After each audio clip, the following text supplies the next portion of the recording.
Well, if 2022 didn't start out as planned, or if those resolutions hit a snag, let's make it New Year's Eve tonight and start 2022 again. Why don't we, shall we? The world is ushering in the Chinese Lunar New Year tomorrow and the Year of the Tiger. Our happiness expert, UW-Madison professor Dr. Christine Whelan joins us. Welcome back, Christine. Hi, Christine. Happy New Year. Hi there. Happy New Year 2.0. So this is at the time of year, about the end of January, where most of the resolutions have fallen by the wayside. Is that? It is true. It really is. So by the end of January, you know, all of those ideas that we had at the end of last year that this year was going to be different, sometimes they really do hit a snag, and we can feel like it's all hopeless and we want to give up. But last year, I actually did the same thing. I personally celebrated New Year's 2.0 at the end of January and had a really wonderful restart to the year.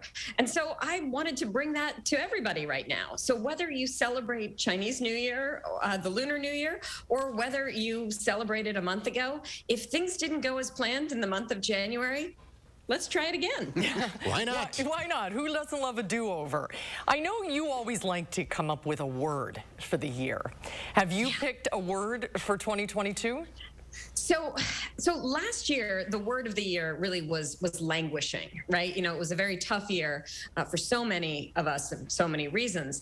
And so I very much hoped that thriving was going to be the word for 2022. And it still might be. The year is young. But for me right now, I'm potentially switching to the idea of resilience.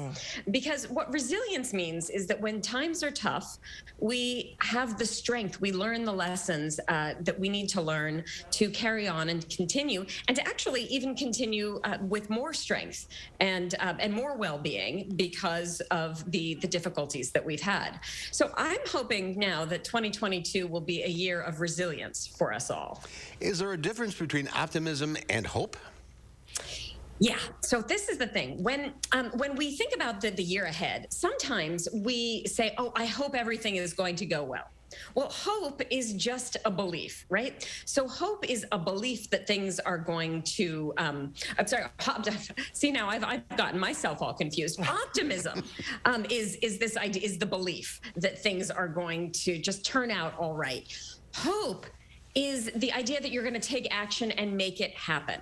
Right? So this idea, I hope it goes well. Yes, we hope it goes well, but hope has an action element to it. Hope has an element of resilience. If I'm optimistic, it might just mean, well, I'm sure it'll all be great. And I just believe it will all be great.